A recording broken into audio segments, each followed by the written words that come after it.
Hello लोगोफोर, आं नोंथांमोननि थाखाय मोनसे गोदान भिडिअ लानानै फैदों। नोंथांमोना भिडिअनि टाइटेल एबा थाम्बनेइलाव नायनानै मोनथिखाबाय जानो हागौ। नोंथांमोना भिडिअखौ जागायनायनिफ्राय फारि फारि नायलांबाय था, जाहाथे नोंथांमोना बुजिनाय बायदि। बेजों लोगोसे जुदि नोंथाङा जों एडभान्स बड'लेण्ड इउटिउब चेनेलाव दिनैसो गोदान नायसनदोंबा अन्नानै चेनेलखौ साबस्क्राइब खालाम। लोगोसे साइडआव बेल आइकन फैबा बेलावबो क्लिक खालामनानै अलाव होनानै ला। थ' जों दानिया भिडिअखौ जागायदिनि। गिबियाव जों पिएम किसाननि रिभेरिफिकेसननि सोमोन्दै रायलायगोन। जोंनि आसामाव दासान्दि पिएम किसान सन्मान निधि यजना स्किमखौ लानानै गोबां बेले बेजे सोलिगासिनो दं। नोंथांमोना बयबो बेखौ मोनथिखायो। जाय बिथांमोना पिएम किसाननि 2000 फैसाखौ मोनबाय थायो, बिथांमोननि एकाउन्ट आरो डाटा एन्ट्रिखौ गासैखौबो रिभिउ खालामजोबफिनगोन।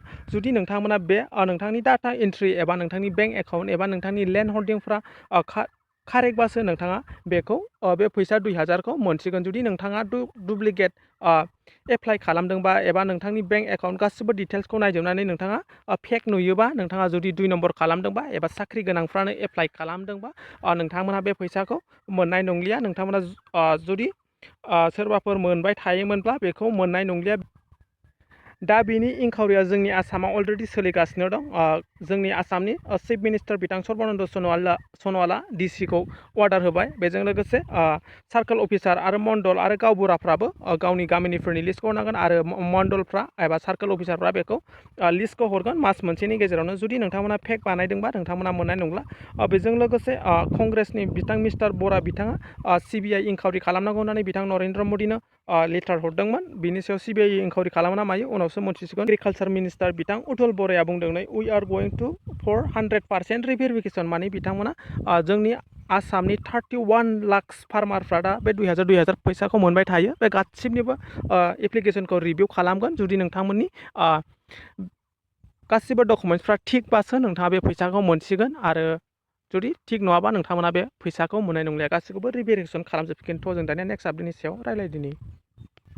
जुदि सोरबाफोर KCC लन लानो गोसोबा लानो हागोन। बेखौ सिगां जोंनि इण्डियान गभर्नमेन्टआ जायफोर आबादारि बिथांमोननोल' बे KCC लनखौ होयोमोन।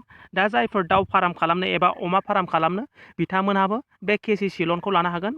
नोंथांमोना 5 लाखसिम लानो हायो बे KCC लनखौ। जुदि नोंथांमोना लानो गोसोबा लानो हागोन। आं बिनि सायाव मोनसे भिडिअ खालामखानाय दं। नोंथांमोना बेखौ नायनो हागोन। बे लनखौ बोरै लायो आं बिनि लिंकखौ भिडिअनि डिसक्रिपसनाव होगोन। नोंथांमोना भिडिअनि डिसक्रिपसनाव थांनानै बे भिडिअखौ नायनानै मोजाङै डिटेल्स नायनो हागोन। जुदि नोंथांमोना KCC लानो गोसोबा नोंथांमोना अफिसियेल वेबसाइटआव थांनानै फर्मखौ डाउनलड खालामहैनांगोन। आं नोंथांमोननो एसे खोन्थाना होनि।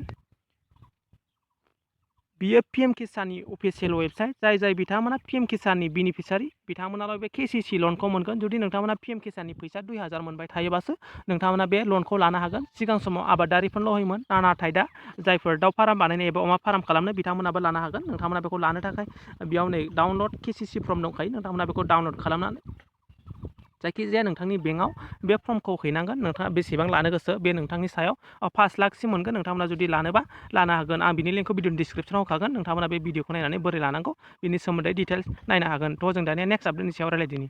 जुदि सोरबाफोर प्रधान मन्त्रि मान धान यजनाखौ एप्लाइ खालामनोबा एप्लाइ खालामनो हागोन। जुदि नोंथांमोना बिनि सायाव डिटेल्स भिडिअ नांगौबा नोंथांमोना नेक्स्ट भिडिअ बोरै एप्लाइ खालामनांगौ आरो सोर मोनगोन बिनि सोमोन्दै खोन्थागोन। जायखिजाया 18 बोसोरनिफ्राय 40 इयार्ससिमबानो नोंथांमोना बेखौ एप्लाइ खालामनो हागोन। जुदि नोंथांमोना 60 बोसोर जायोबा नोंथांमोननो मास मोनफ्रामबो 3000 होबाय थागोन। जुदि नोंथांमोना सोरबाफोर दासिमबो बानायाखैबा बानायनो हागोन। आरो जुदि नोंथांमोना बिनि सोमोन्दै मोनथियाबा भिडिअनि कमेन्ट सेक्सनाव कमेन्ट खालामनानै बुंहरनो हागोन। आं बिनि सायाव भिडिअ बानायगोन बोरै एप्लाइ खालामनांगौ आरो सोर मोनगोन बिनि सोमोन्दै नोंथांमोना भिडिअ कमेन्ट खालामबानो जाबाय। नोंथांमोना बे स्किमखौ एप्लाइ खालामोबा जेब्ला नोंथांमोना 60 बोसोर जागोन नोंथांमोना मास मोनफ्रामबो 3000 हिसाबै फार्मा नोंथांमोननो पेन्सन होबाय थागोन। बे स्किमखौ 18 बोसोरनिफ्राय लानानै 40 इयार्ससिमनि मानसि जायखिजाया हौवा हिन्जाव एप्लाइ खालामनो हागोन। जुदि नोंथांमोना डिटेल्सै सोर एप्लाइ खालामनो हागोन बिनि भिडिअ नांगौबा कमेन्ट खालामबानो जाबाय। थ' जों दानिया नेक्स्ट आपडेटनि सायाव गोबाव समनिफ्रायनो जोंनि इण्डियानाव माखासे अनलाइन शपिं जेरै स्नेपडिल एबा एमाजन, फ्लिपकार्ट बेफोरबायदि अनलाइन शपिं वेबसाइटखौ जोंनि इण्डियानाव बन्द' खालामथ'नानै दोनदोंमोन। जुदि नोंथांमोना दा इलेक्ट्रनिक डिभाइस सोरबाफोर मबाइल एबा फ्रेस टिभिफोर अनलाइन शपिं खालामनो गोसोबा नोंथांमोना अनलाइन शपिं खालामनो हासिगोन। बेखौ नोंथांमोना दा अनलाइन शपिं खालामनानै डिलिभारि नोंथांनि न'आव सफैसिगोन। बियो नोंथांमोना जुदि सोरबाफोर मबाइल एबा इलेक्ट्रनिक डिभाइस जायखिजाया फ्रेस टिभि बायनोबा नोंथांमोना अर्डार हरनो हासिगोन। बेयो जोंनि थाखाय गोजोनथाव खौरां। जुदि नोंथांमोना भिडिअखौ माबोरै बुजायाखैबा कमेन्ट खालाम आरो चेनेलाव गोदानबा अननानै चेनेलखौ साबस्क्राइब खालामलां आरो मोजां मोनोबा भिडिअखौ लाइक खालाम। दिनैनि भिडिअ एसेनोसै। नोंथांमोनखौ नेक्स्ट भिडिअ बयखौबो